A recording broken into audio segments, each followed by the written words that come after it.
Nida, ngobrol akademik dulu aja. Kali ini kalian bakal ditemenin sama aku Yediza Nida. Kalian bisa panggil aku Ide. Aku akan menemani kalian di Nada episode 2 ini. Tapi guys, aku nggak sendirian karena aku bakal ditemenin narasumber yang super kece, super asik, dan juga bakal update social skills kalian. Kita langsung panggil aja. Tada!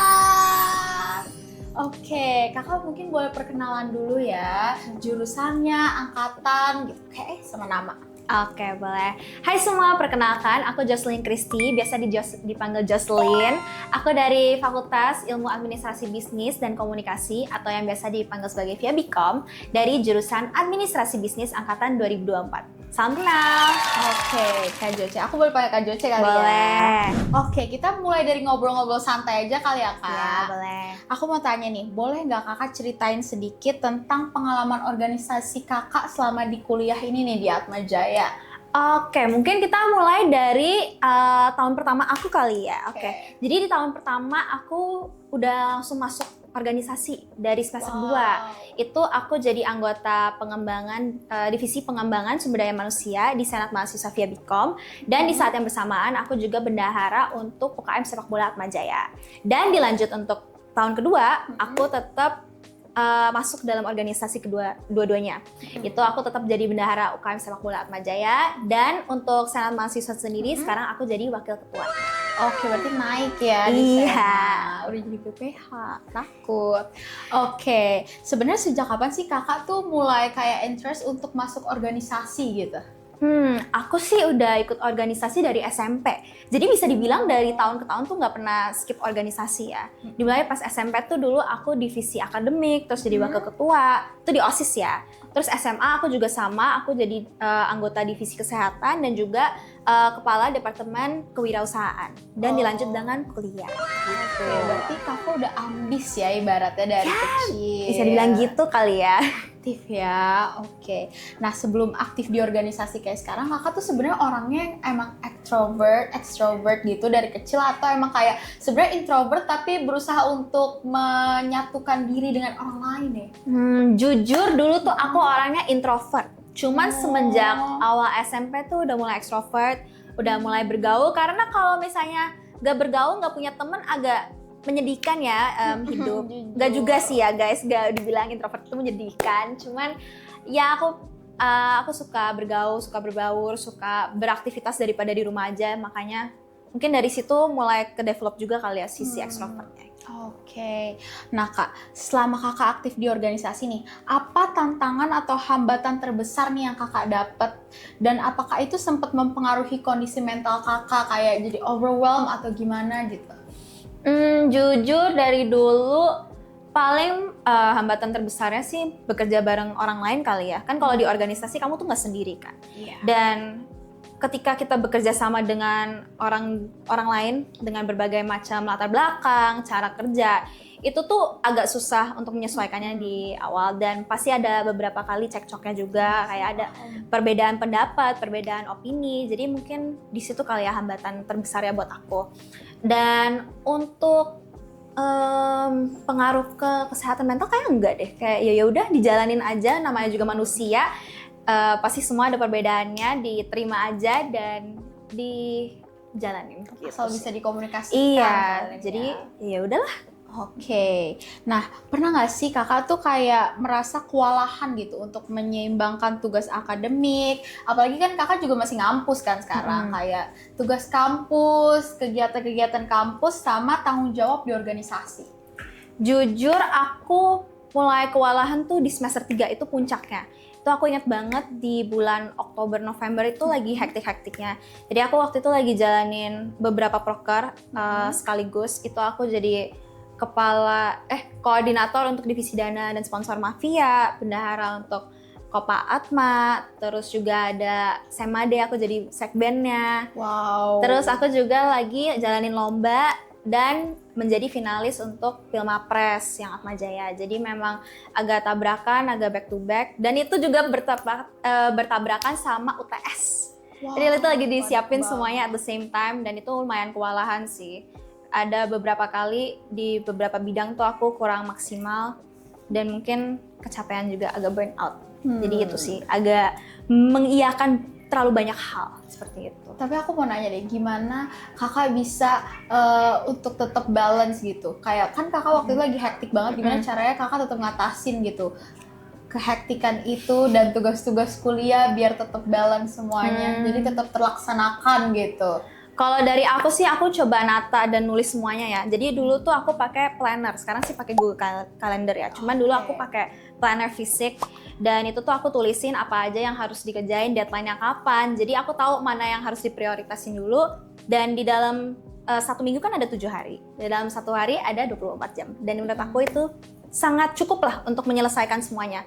Nggak mungkin, ya mungkin mau sebanyak apapun tetap bisa ditata kalau misalnya diatur. Ya. Iya. Tapi kakak kan pasti pernah overwhelmed kan pas di fase-fase sibuk itu. Gimana sih cara kakak nenangin diri biar kayak sabar dulu, tenang, calm down tuh gimana sih tips and triknya? Kalau dari aku suka nongkrong.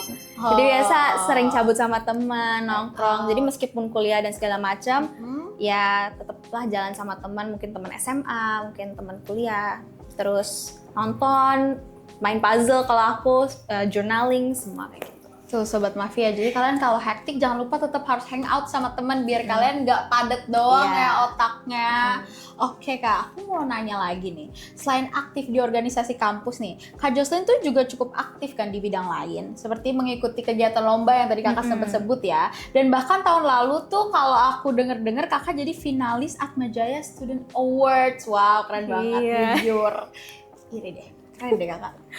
Di tengah semua kesibukan itu tuh susah nggak sih untuk membagi waktu antara diri sendiri, organisasi, dan social life dengan teman-teman gitu? Buat aku pribadi sih nggak terlalu susah ya, kayak ya udah dijalanin aja, pasti semuanya tuh ada waktunya, ada porsinya masing-masing. Jadi ya udah. Apalagi lombanya aku tuh sama teman-teman juga kan. Jadi mungkin kadang kalau misalnya lagi diskusi, biasa abis itu karena mereka teman main juga ya, abis itu kita main PUBG bareng, atau mungkin kalau lagi ketemuan ya abis itu kita jalan-jalan bareng gitu. Kalau untuk bisa manage waktu aja ya. Tapi kalau misalnya aku lagi capean jalan-jalan dan segala macam, itu aku biasa di rumah aja sih, di rumah terus nonton paling atau nyusun puzzle gitu-gitu sih. Iya, me time. Oke. Nah, sebagai mahasiswa pasti ada juga dong keinginan untuk spending time atau main bareng teman kayak kakak tadi bilang hangout. Tapi kakak lagi sibuk-sibuknya nih sama organisasi sama tugas. Gimana ya caranya kakak tuh bisa bagi tetap waktu nih untuk kayak gue tetap mau pergi hari ini tapi harus selesai juga tugasnya hari itu juga karena harus dikumpulin besok. Gimana tuh caranya? Kalau dari aku sih yang penting komunikasi ya. Kayak kalau misalnya jarang nongkrong juga lama-lama mereka males yang ngajaknya. Jadi biasa aku kasih tau aja, sorry guys hari ini lagi ada tugas nih, ada deadline mepet. Paling minggu depan gimana atau mungkin hari lusa gitu bisa nggak? Dan dari mereka juga fine-fine aja kayak oh ya udah kita reschedule aja, nggak harus hari ini kok. Jadi yang penting ada komunikasi. Terus teman-temanku juga puji Tuhannya sangat pengertian gitu. Nah, tapi kakak pernah nggak sih kayak misalnya teman-teman kakak tetap main nih, tapi hari itu kakak nggak bisa karena ada rapat, kakak FOMO nggak kayak aduh harusnya gue main ya hari ini karena organisasi ini nih sebel deh. Pernah nggak sih kayak gitu? Sebenarnya aku lumayan FOMO orangnya. Jadi biasa tugas-tugasku aku bawa. Jadi sambil nongkrong sambil apa, aku sambil nugas, sambil main laptop. Terus ya udah, terus ditutup. Kalau udah selesai terus ikut ngobrol. Balance berarti ya, tetap tugas. Agak maksa sedikit tapi ya udahlah ya. Oke. Nah, apa strategi yang bisa Kak Jocelyn nih lakukan supaya tetap punya waktu untuk keluarga, teman, dan juga diri sendiri? Kalau dari aku balik lagi sih untuk ngeplan semuanya, untuk ditata, ditulis. Kira-kira hari ini prioritasnya apa sih? Mungkin ada ulang tahun omaku yang ke-90 gitu kan. Itu ya udah, itu kita utamain dulu. Tapi kalau misalnya ada tugas, ada apa, ya itu juga diprioritasi. Berarti kakak biasanya planning dari nulis itu ya? Semuanya di planning setiap hari atau mingguan itu? Aku setiap hari, tergantung sih. Kalau misalnya hari ini ada tugas, daripada lupa nanti, mending aku tulis dulu. Karena jujur kalau misalnya tugasnya kebanyakan lama-lama tuh ada aja yang skip. Bener banget sih, aku kadang juga kalau ke skip tuh jadinya kayak baru ingat, jadi mending dicatat dulu ya. Iya, jadi aku biasa nyusun to-do list lah untuk tiap hari. Tuh Sobat Mafia, kalian jangan lupa untuk bikin to-do list setiap hari biar nggak kelupaan nih tugas-tugas penting. Betul nggak Kak Joce? Oke, ngomongin soal organisasi dan social life nih ya Kak. Pasti ada banyak momen yang mengharuskan kita berhadapan dengan banyak orang sekaligus kan, yang kayak Kakak tadi bilang. Nah, yang tentunya butuh social skills kan, dan rasa percaya diri yang tinggi dong. Kak Joce ini aku lihat social skillsnya mantep banget jujur. Dari tadi aja ngomong pede banget.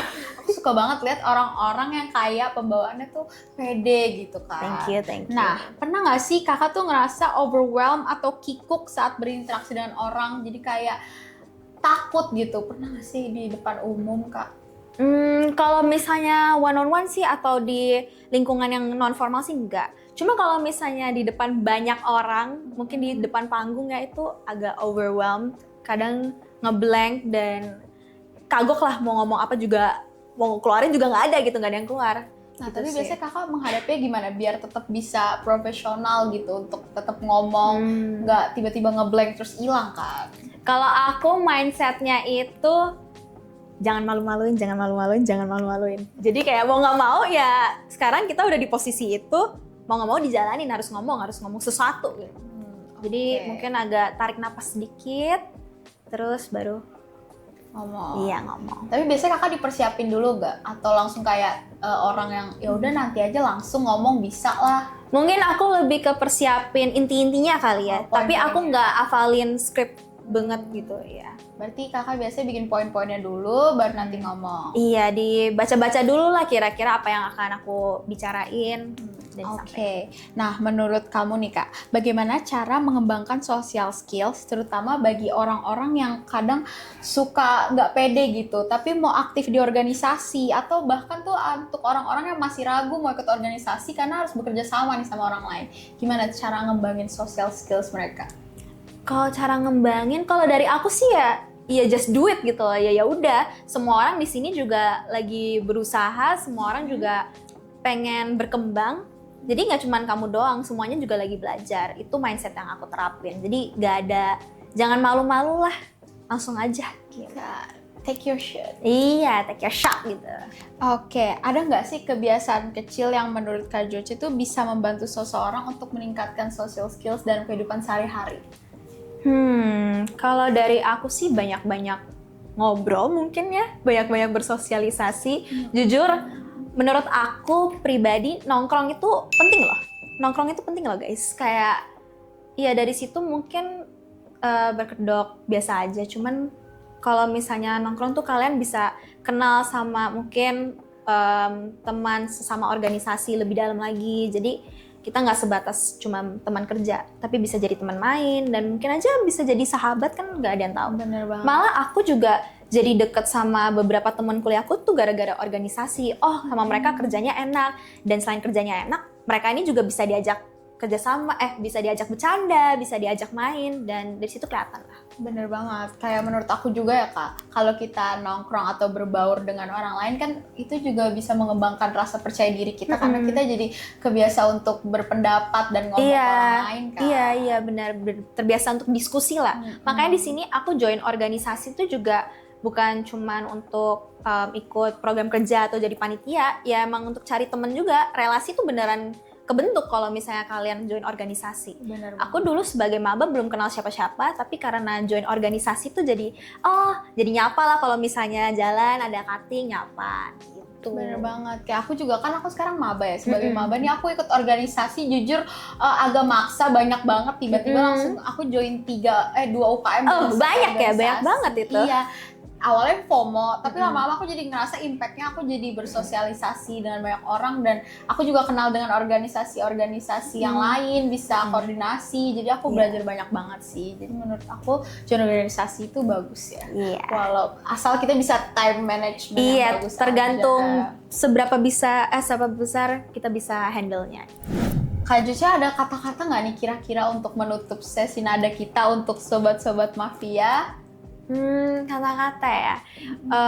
Kalau dari aku, mumpung kalian masih kuliah, masih banyak kesempatan dimaksimalin, baik itu lomba, organisasi, atau nongkrong itu dipuas-puasin, karena menurut aku sih kalau misalnya udah selesai masa-masa mudanya, masa-masa kuliahnya itu udah susah banget lah ya tiap hari kerja. Jadi dimaksimalin aja guys. Lagi ada kesempatannya, gasin aja semuanya. Oke, Sobat Mafia gimana nih pendapat kalian tentang obrolan nada asik kita kali ini kan? Kalian jangan lupa komen-komen di bawah kegiatan organisasi apa yang kalian lakuin selama kalian kuliah dan apa yang membuat kalian ingin join ke organisasi. Sekian dari Nada episode 2. Thank you and see you!